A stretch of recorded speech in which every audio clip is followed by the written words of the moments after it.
왜 나를 깊은 어둠 속에 홀로 두시는지, 어두운 밤은 왜 그리 길었는지, 나를 고독하게, 나를 낮아지게, 세상 어디도 기댈 곳이 없게 하셨네.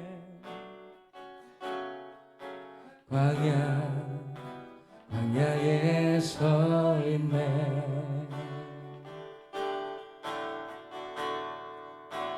주님만 내 도움, 주님만 내 도움이 되시고, 주님만 내 빛이 되시는, 주님만 내 친구 되시는 광야. 아멘. 주님 손 놓고는 단 하루도 살 수 없는 곳, 광야.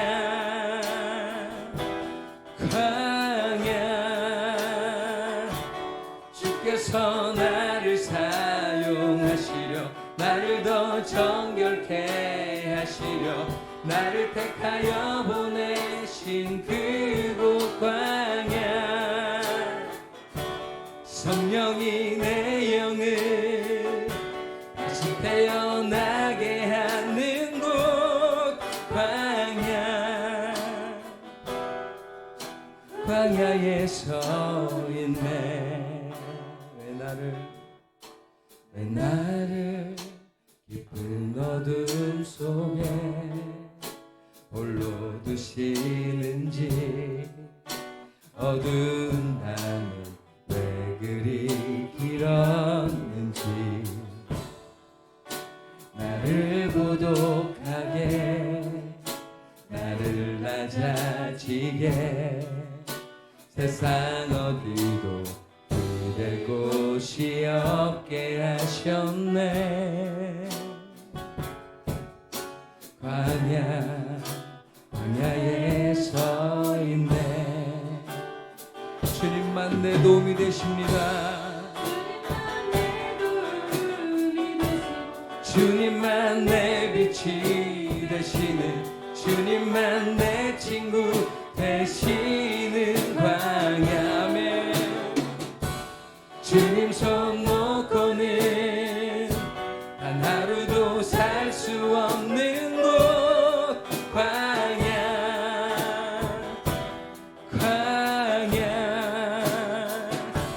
주께서 나를 사용하시려, 나를 더 정결케 하시려, 나를 택하여 보내신 그곳 광야. 성령이 내 영을 다시 태어나게 하는 곳, 광야에 서 있네. 내 차가 산산이 깨지고 높아지려 했던 내 꿈도 주님 앞에 내어놓고, 오직 주님 뜻만 이루어지기를,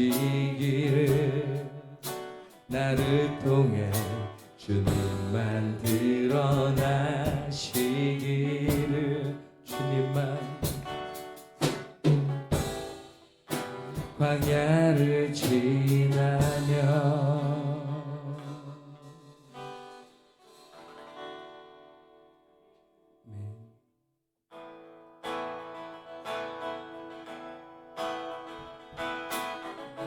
고난 속에도 우린 다른 길을 걷네. 나의 하나님, 광야 속에도 우린 그 고백이 있네. 그신 나의 하나님, 이제는 우리가 세상 품으며 기도 시작할 때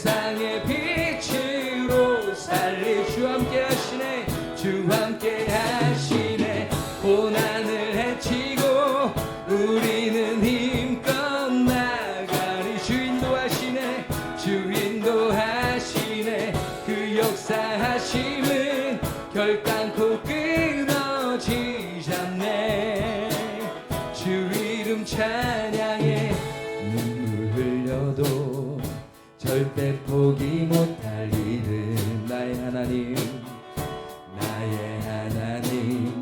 시간 속에서 우릴 빚어가는 그는 그신 나의 하나님.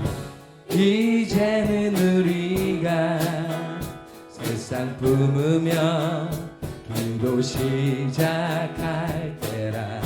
우리는 전하리 세상 하나여 그 이름 주 예수.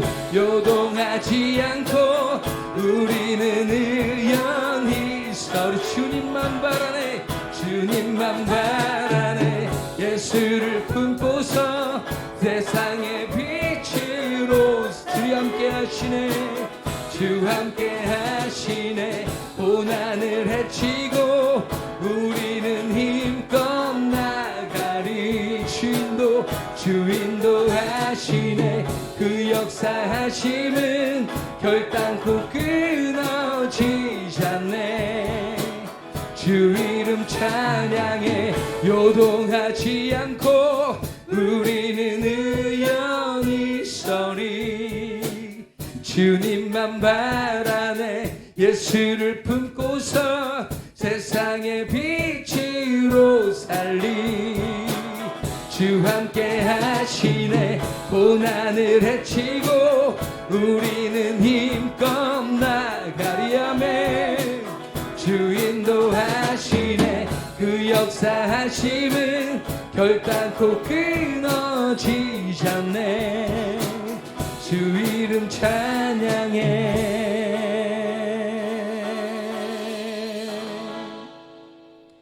아멘.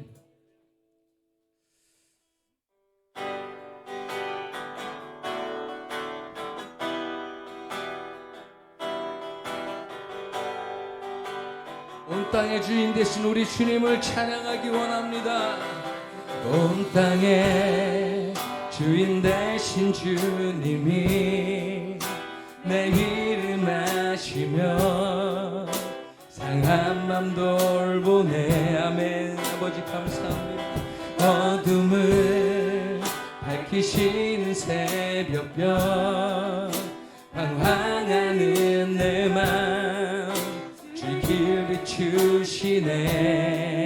나로 인함이 아닌 주가 행하신 일로 나의 행함이 아닌 오직 주로 인하여. 주님, 나는 오늘 피었다 지는 이름 없는 꽃과 같네. 바다에 있는 파도 안개와 같지만 주는 나를 붙드시고 부르짖음 들으시며 날 귀하다 하시네. 주님은 나의 죄를 보지 않고 주님은 나의 죄를 보시고 사랑의 눈으로 날 일으키시네. 바다를 잠잠하게 하시듯 내 영혼의 폭풍 고요케 하시네. 나로 인함이 아닌 주님이, 나로 인함이 아닌 주가 행하신 일로 나의 행함이 아닌 오직 주로 인하여. 주님, 나는 오늘 피었다 지는 이름 없는 꽃과 같네. 바다에 있는 파도 안개와 같지만 주는 나를 붙드시고 부르짖음 들으시며 날 귀하다. 나는 오늘 피었다 지는, 나는 오늘 피었다 지는 이름 없는 꽃과 같네. 바다에 있는 파도 안개와 같지만 주는 나를 붙드시고 부르짖음 들으시며 날 귀하다 하시네. 나 오직 주의 것, 나 오직 주의 것, 나 오직 주님의 것, 주의 것, 나 오직 주의 것, 주의 것, 나 오직 주의 것.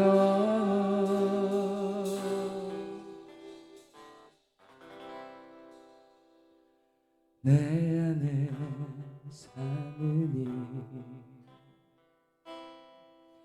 예수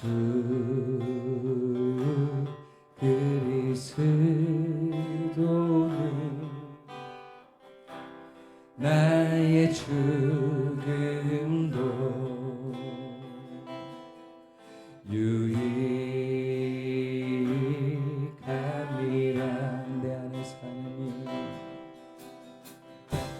내 안에 사느니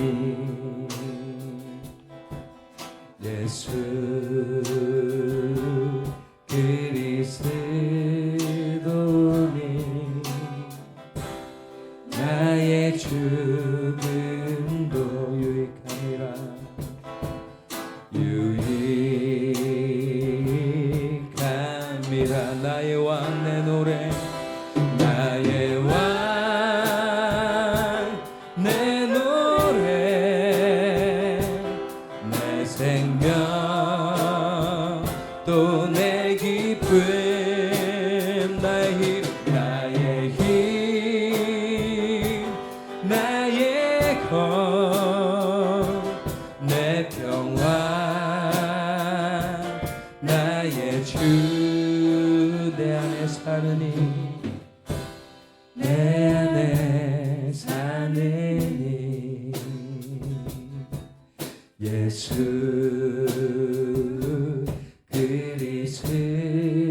그리스도니 나의 죽음도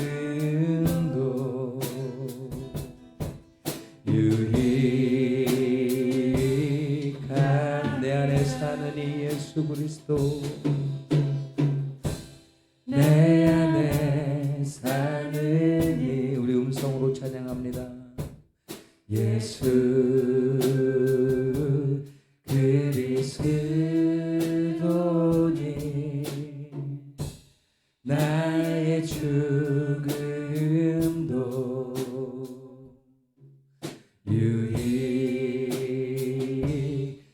유익함이라. 아멘. 기도하겠습니다. 아버지, 내 안에 아버지 주인 되어 주시옵소서. 내 안에 좌정하시고 아버지가 다스려 주시옵소서. 아버지, 이 예배가 온전히 아버지께 올라가는, 아버지께서 홀로 영광 받으시는 예배 될 수 있도록 아버지 주장하여 주시옵소서. 감사하며 예수님 이름으로 기도드렸습니다. 아멘. 할렐루야. 오늘도 하나님의 은혜와 축복이 여러분과 여러분의 가정에 충만하시기를 주님의 이름으로 축원을 드립니다. 오늘이 벌써 12월 둘째 주일입니다. 다음 주 토요일이면 이제 성탄절입니다. 여러분들은 이 성탄절이 되면 무엇이 가장 먼저 생각나십니까? 동방박사들이 따라온 별, 또 주님의 탄생을 기뻐한 사람들 뿐만 아니라 예수님을 통해서 주어진 희망과 구원 등등을 생각할 수가 있을 것입니다. 그러나 이런 것들이 있기 전에 메시아 되신 예수님이 오셨던 그 시대는 빛을 상징하는 별보다는 어두움의 시대였습니다. 또한 기뻐하는 사람들보다는 시대적 어려운 환경 때문에 우울한 사람들이 많았습니다. 그래서 메시아가 오시기 전에 상황은 절망과 좌절의 시대였습니다. 그래서 오늘 본문의 이사야 선지자는 이 메시아의 탄생과 그가 다스릴 하나님 나라에 대해서 예언해주고 있습니다. 이사야 선지자가 그 활동했던 시대는 암울했던 시대였습니다. 그래서 사람들이 시대가 어려울수록 세상은 참 소망을 줄 새로운 지도자를 기대합니다. 지금 이사야 선지자가 살고 있는 시대도 상황적으로 상당히 어렵고 힘든 시대를 살고 있었습니다.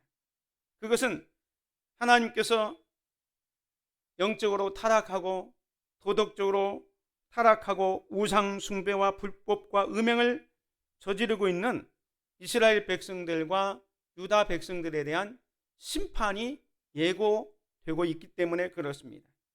이 북쪽 이스라엘이 타락할 만큼 타락해서 이제 하나님의 징계로 아수르에 의해서 이스라엘이 몰락 직전에 있었습니다.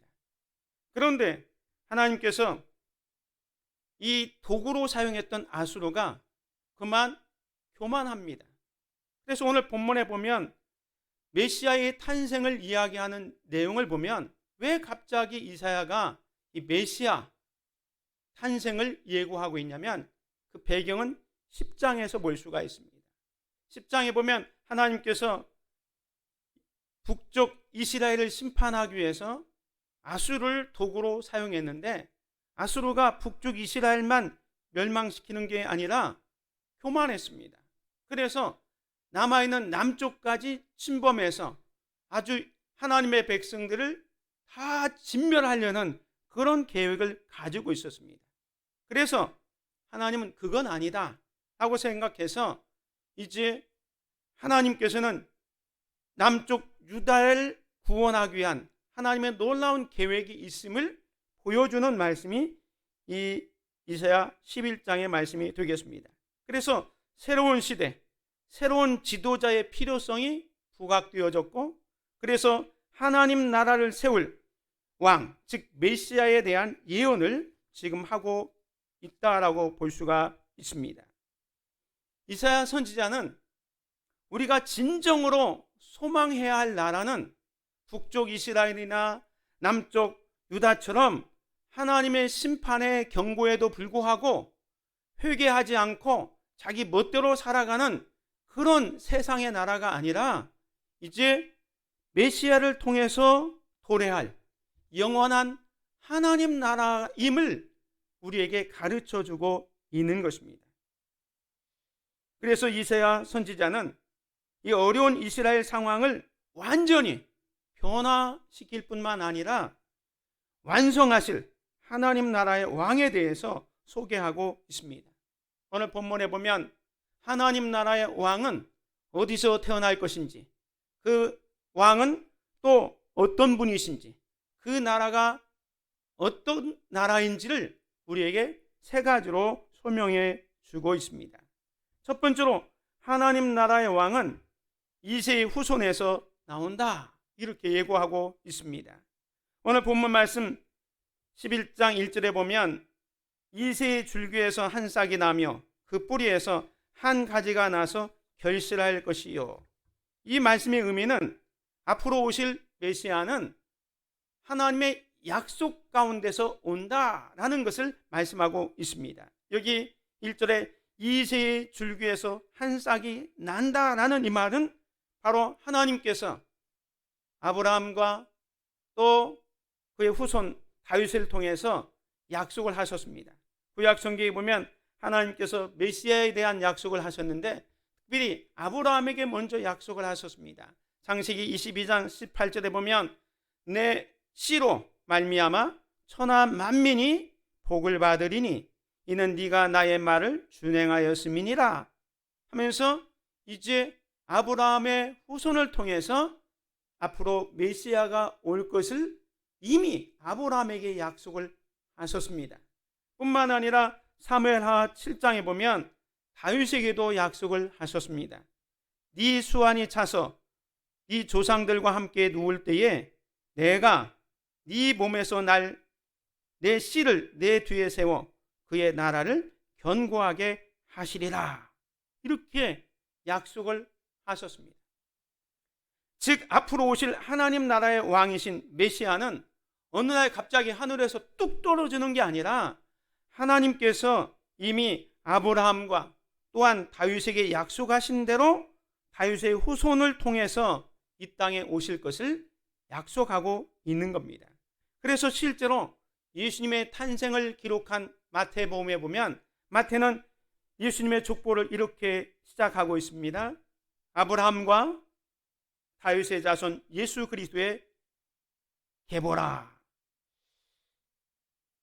예수 그리스도를 아브라함과 다윗의 자손이라고 소개하고 있습니다. 즉 예수 그리스도가 아브라함과 다윗을 통해 약속된 메시아임을 증거하고 있다는 겁니다. 왜냐하면 유대인들은 그 누구보다도 아브라함과 다윗을 자랑스럽게 생각했는데 아브라함은 유대인의 조상이고 다윗은 이스라엘의 왕을 확립한 그러한 정통성이 있기 때문에 유대인들은 아브라함과 다윗에게 약속해 주셨던 그 메시아가 올 것을 기대하고 있었습니다. 그래서 예수님의 탄생을 기록한 마태복음 1장에는 그 예수님의 족보를 아브라함과 다윗의 자손 예수 그리스도의 계보라 라고 말씀하고 있습니다. 다시 말하면 하나님께서는 아브라함에게 메시아의 약속을 했는데 그 아브라함의 약속을 하시고 나서 2000년이 지난 다음에 이루어졌고 다윗에게 약속했던 그 약속이 1000년이 지난 후에 예수 그리스도를 통해서 성취가 되었던 것입니다. 뿐만 아니라 이 이새의 줄기에서 난다는 이 말은 어떤 의미가 있냐면 어려운 시대에 메시아는 새로운 희망으로 올 것을 이야기해 주고 있습니다. 오늘 11장 1절을 다시 보면 이새의 줄기에서 한 싹이 나며 그 뿌리에서 한 가지가 나서 결실할 것이요 라고 말씀하고 있는데 여기 이새의 줄기라는 이 단어를 원래는 그루터기라는 말입니다.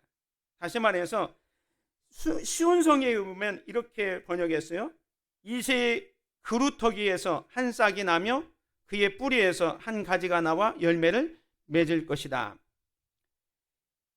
여기서 줄기와 뿌리는 건장한 나무가 아니라 나무가 베어지고 남은 밑동, 즉 그루터기를 말합니다. 그루터기가 바로 이거죠. 여러분들이 이 밑동만 남겨놓은 이런 모습을 보면 어떤 생각이 듭니까?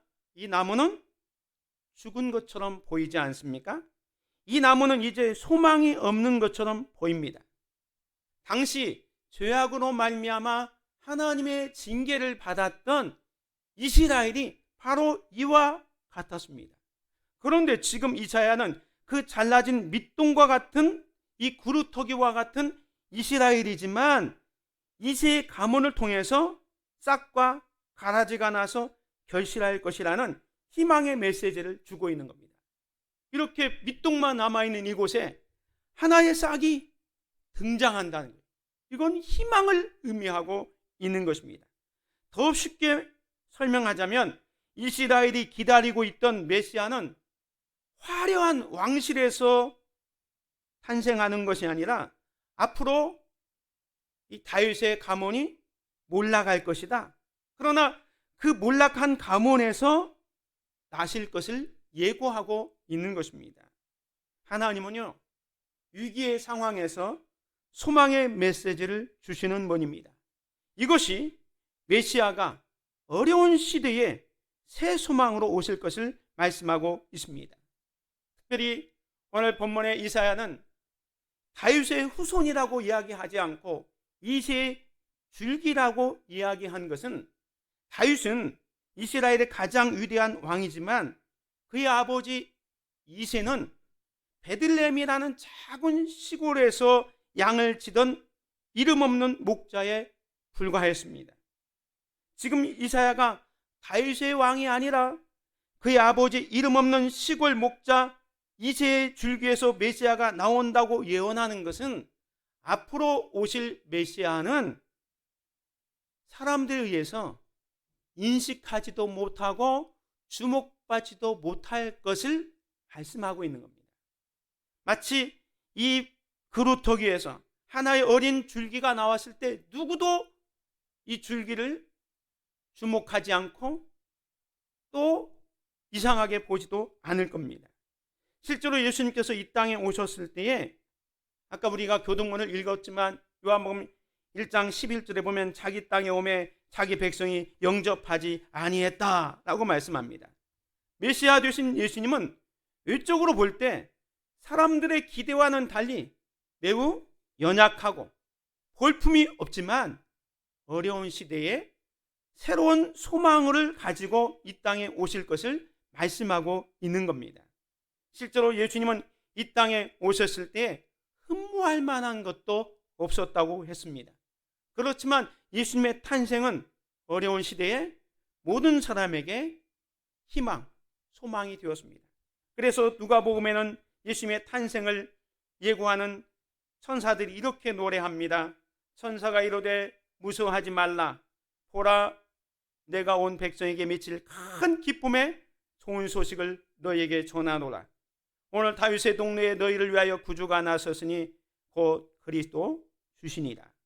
예수님은 만왕의 왕이셨지만 왕궁에서 나신 것이 아니라 몰락한 다윗 왕가의 후예로서 작은 성 베들레헴 한 여관, 그것도 짐승의 구유에서 나섰습니다.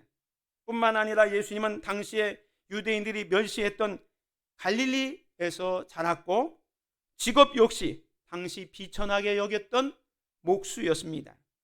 예수님을 따르던 사람들은 무식한 어부들이었고 사람들에게 경멸의 대상이었던 세리와 같은 사람들이 예수님을 따랐습니다.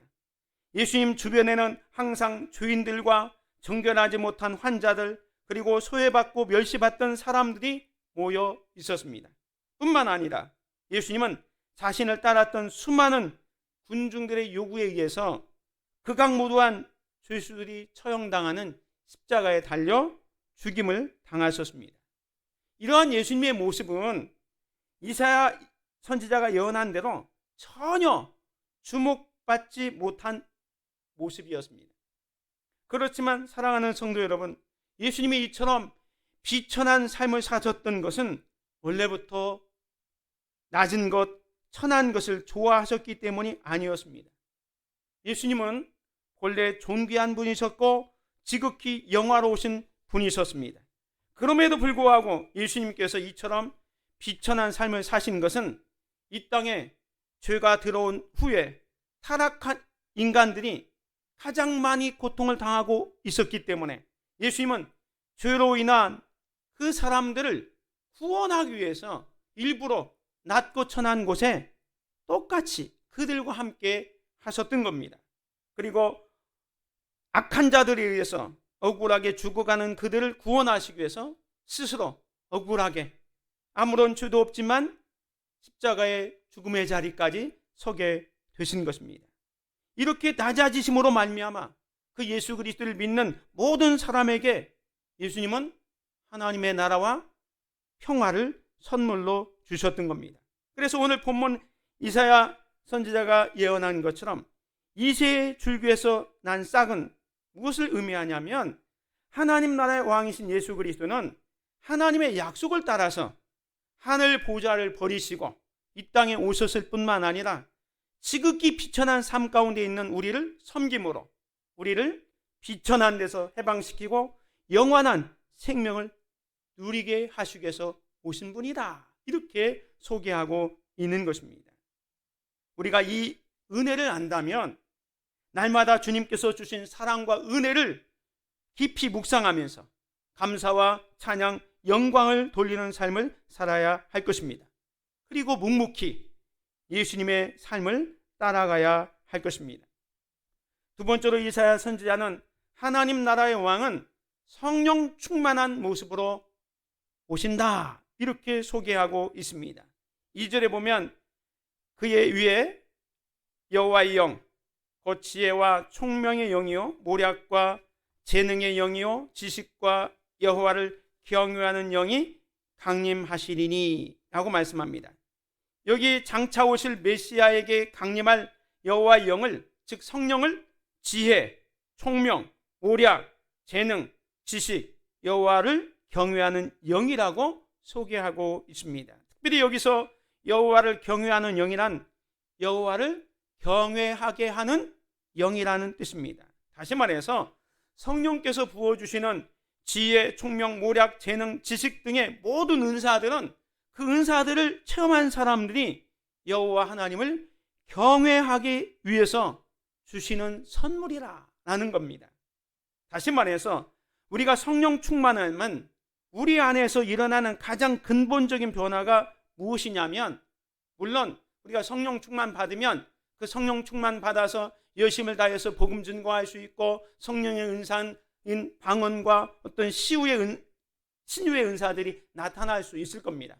그러나 그것만을 의미하는 것이 아니라 성령 충만한 가장 근본적인 변화는 뭐냐면, 지금까지 자기 중심적으로 살았던 삶, 자기만을 생각했던 삶에서 이제는 하나님 중심의 삶, 하나님을 우선한 삶으로 근본적으로 삶이 변하게 된다는 것입니다.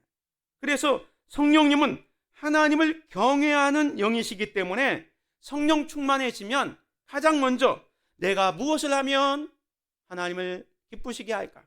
내가 무엇을 하면 하나님께 영광을 돌릴까를 고민하고 묵상하게 된다는 겁니다. 그래서 성령 충만한 삶의 변화를 3절에서는 이렇게 얘기합니다.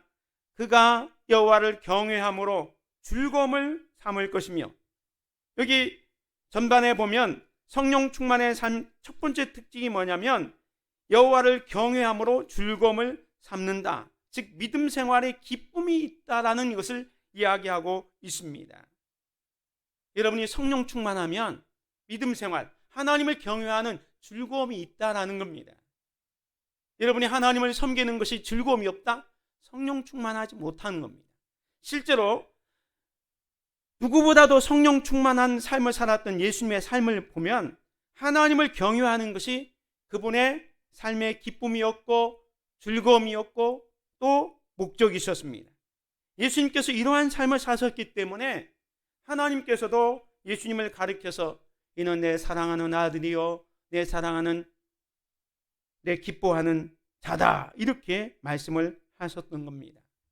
사랑하는 성도 여러분, 오늘 우리도 성령 충만하여 하나님을 경외하는 즐거움이 충만할 뿐만 아니라 하나님께는 이는 내 사랑하는 아들이요 내 기뻐하는 자라 라는 칭찬을 받는 귀한 성도들이 되시기를 주의 이름으로 축원을 드립니다.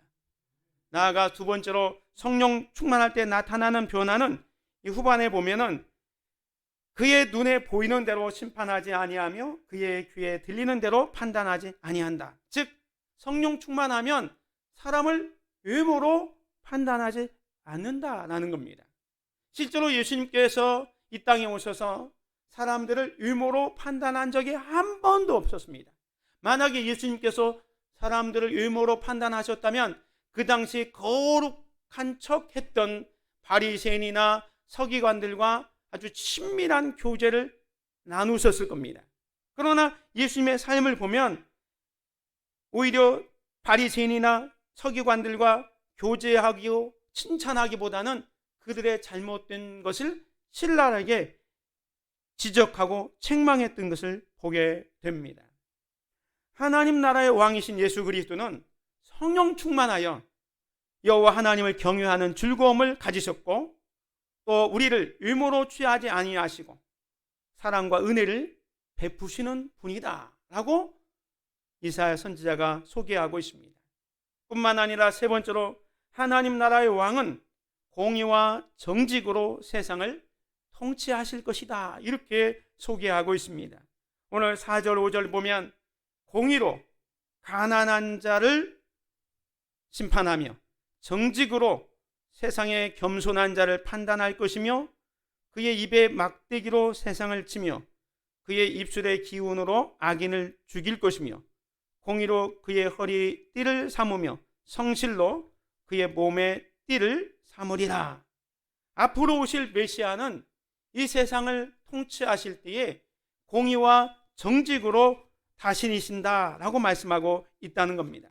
사실 이사야 선지자 당시의 유대인들은 메시아를 기다릴 때 정치적인 메시아를 기다렸습니다. 다시 말하면 메시아가 오면 자기들이 주변 나라 그 강대국으로부터 정치, 경제, 군사적인 압제에서 완전히 해방시켜줄 그런 메시아를 기대했습니다. 시간이 지나서 예수님 당시의 이스라엘 백성들도 메시아를 기다렸는데 그런 메시아를 기다렸죠. 그래서 메시아가 오면 오직 그 메시아는 자기들 편에서 자기들을 높여주고 자기들의 모든 삶을 회복시켜 줄 것을 기대했습니다. 그래서 예수님을 따라다녔던 예수님의 제자들도 예수님, 이스라엘을 회복하실 때가 언제입니까? 이렇게 자주 질문했던 이유가 뭐냐면 예수님께서 이 세상에 오셔서 세상의 정권을 잡으면 자기들이 한 자리를 차지할 수 있을 거라는 기대가 있었기 때문에 그런 질문을 했던 것입니다. 그렇지만 우리 예수님은 이 땅에 평화의 왕으로 오셨고 공의와 정직으로 세상을 다스리긴 분이시기 때문에 이스라엘뿐만 아니라 온 세계 만민을 위한 구원의 길을 여셨던 것입니다. 그래서 성령의 권능으로 다른 나라를 무너뜨리고 그 위에 올라서는 세상의 제국을 건설하는 것이 아니라 예수님은 하나님의 사랑으로 사람들의 모든 죄를 용서하고 또 그의 은혜 안에서 평화를 이루는 하나님 나라를 이 땅에 선포하시고 이루어 가셨던 것입니다. 그래서 그 메시아 되신 예수님이 오셔서 통치하실, 이루실 그 하나님의 나라는 과연 그러면 어떤 모습일까? 그것이 오늘 본문 말씀 6절에서 8절에 나오고 있습니다. 그 첫 번째 모습은 뭐냐면 평화의 나라다라는 겁니다. 이게 보면 그때에, 이 그때라는 것은 메시아 되신 그분이 오셔서 정의와 공의로 이 세상을 통치하시는 그때를 의미합니다. 이리가 어린 양과 함께 살며 표범이 어린 염소와 함께 누우며 송아지와 어린 사자와 살찐 짐승이 함께 있어 어린아이에게 끌리며 암소와 곰이 함께 먹으며 그것들의 새끼가 함께 엎드리며 사자가 소처럼 풀을 먹을 것이며 젖 먹는 아이가 독사의 구멍에서 장난하며 젖된 어린아이가 독사의 굴에 손을 넣을 것이라. 앞으로 도래할 하나님의 나라는 이처럼 여기 나와 있는 것은 이리와 어린 양, 또 표범과 어린 염소, 송아지와 어린 사자, 암소와 곰, 젖 먹는 어린아이와 독사를 서로 대비시켜 놓고 있습니다. 5쌍의 모습이 나오는데 이것은 서로 천적 관계이거나 결코 한 자리에서 평화롭게 함께 있을 수 없는 것들입니다. 그런데 장차 메시아 되신 예수님이 이 땅에 오셔서 이룩할 하나님의 나라는 이처럼 한 자리에 함께 있을 수 없는 존재들까지도 평화롭게 서로 의지하며 살게 될 것을 말씀하고 있습니다. 다시 말하면 예수님으로 인해서 도래될 하나님의 나라는 인간의 타락으로 말미암아 적자생존, 양육강식의 그 논리로 살았던 인간 세상이 이제는 사라지고, 다시 말하면 강한 자가 약한 자를 지배하는 그런 시대가 사라지고 이제는 온전한 화평이 이루어지는 평화의 나라가 이루어질 것을 말씀하고 있습니다. 우리는 이 6절에서 8절의 말씀을 보면서 과연 이런 것들이 이루어질 수 있겠느냐? 여기에 나오는 일이나 표범이나 또 사자, 또 곰, 독사들은 사실은 무엇을 의미하냐면 그 당시에 유다를 이렇게 위협했던 아수르를 의미합니다. 이방 나라들을 의미합니다. 그러나 이런 모습들이 실제에도 일어날 수 있다는 겁니다. 이런 모습들은 과연 이렇게 될 수 있을까? 사진에 보면 사자와 염소가 같이 있는데요. 하나님 나라의 평화로운 모습이 과연 이루어질 수 있느냐? 전능하신 하나님 편에서는 이것도 가능하다는 거예요. 그걸 어떻게 알 수 있느냐? 우리는 노아 방주에서 찾아볼 수가 있습니다. 노아 방주를 보면 거기에 많은 짐승들이 들어가잖아요. 거기에 사나운 맹수들도 들어가고 연약한 짐승들도 들어가서 그 방주 안에서 1년을 살게 됩니다. 그렇지만 그 맹수들이 배가 고파서 연약한 다른 짐승을 잡아먹었다는 기록이 없습니다. 만약에 그런 잡아먹는 일이 있었다면 그 노아 방주 안에는 정말로 비참한 일이 벌어졌을 겁니다. 그러나 그런 일이 일어나지 않고 1년 동안 노아 방주에서 모든 그 동물들이 함께 공존할 수 있었던 것은 하나님의 놀라운 계시가 있었기 때문에 가능했다라는 것을 보여주고 있습니다. 사랑하는 성도 여러분, 하나님 나라의 광경을 한번 생각해 보십시오. 상상해 보십시오. 오늘 본문에 있는 것처럼 이리와 어린 양 또 송아지와 사자가 함께 있으면서 먹고 먹히는 일이 없고 어린아이가 독사의 구멍에 손을 넣고 장난쳐도 물지 않는 그런 나라가 있다는 것을 상상만 해보십시오. 이것은 무엇을 의미합니까? 하나님 나라는 평화의 나라이다. 하나님 나라는 창조 질서가 완전히 회복된 것을 말씀하고 있습니다. 만일 우리가 이런 세상에 산다면 얼마나 복된 일이겠습니까? 그러므로 사랑하는 성도 여러분, 하나님의 나라, 평화의 나라에 대해서 소망을 가지시기 바랍니다. 이 소망으로 서로에게 상처를 주고 해를 주는 이 세상에서 예수 그리스도의 사랑으로 평화를 이루어가는 복된 삶을 사시기 바랍니다. 오늘 저와 여러분이 이와 같은 삶을 산다면 우리의 순종을 귀하게 보시는 하나님께서 먼저 우리에게 은혜를 베풀어 주시고 또 이 땅에서도 이런 하나님의 나라를 맛볼 수 있도록 축복하실 것입니다.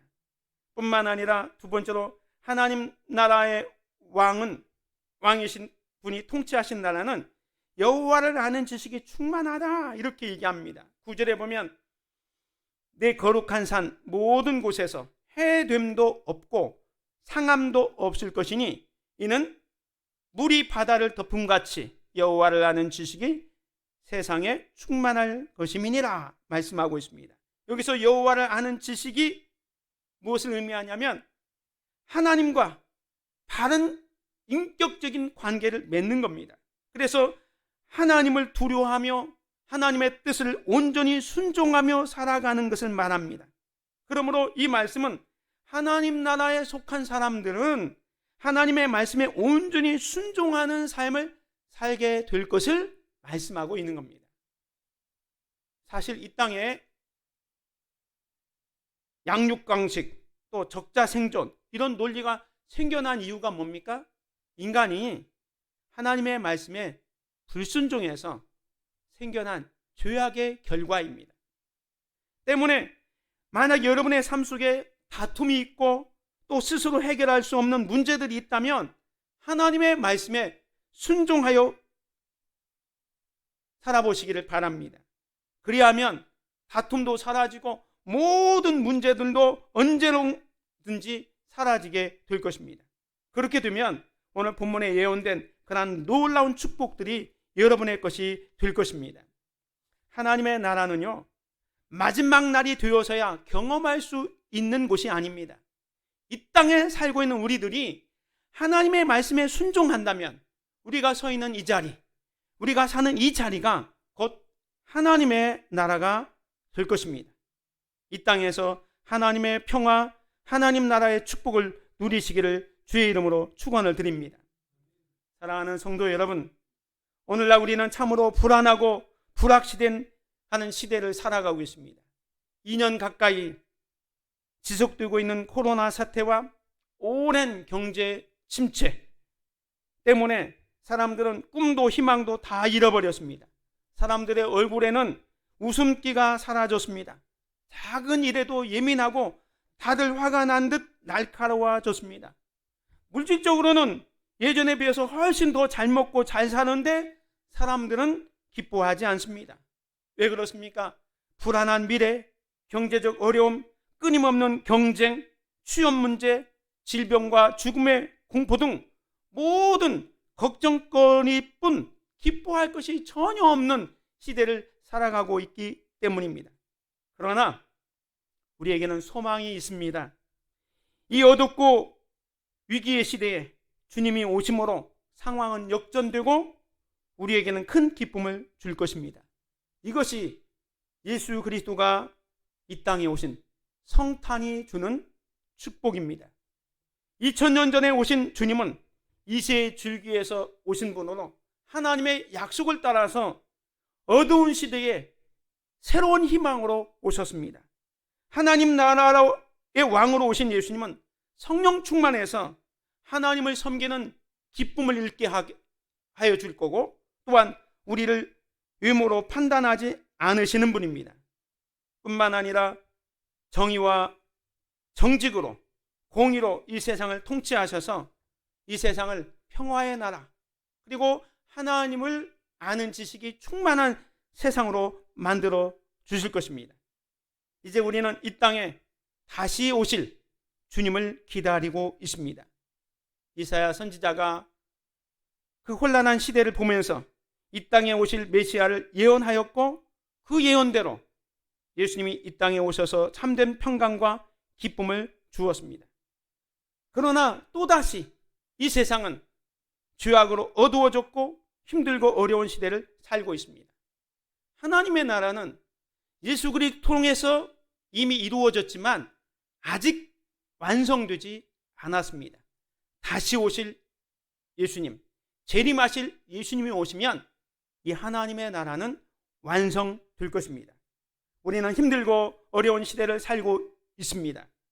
그러나 2000년 전 절망과 암울한 가운데 있던 백성에게 오신 예수님은 오늘 우리와 함께 하십니다.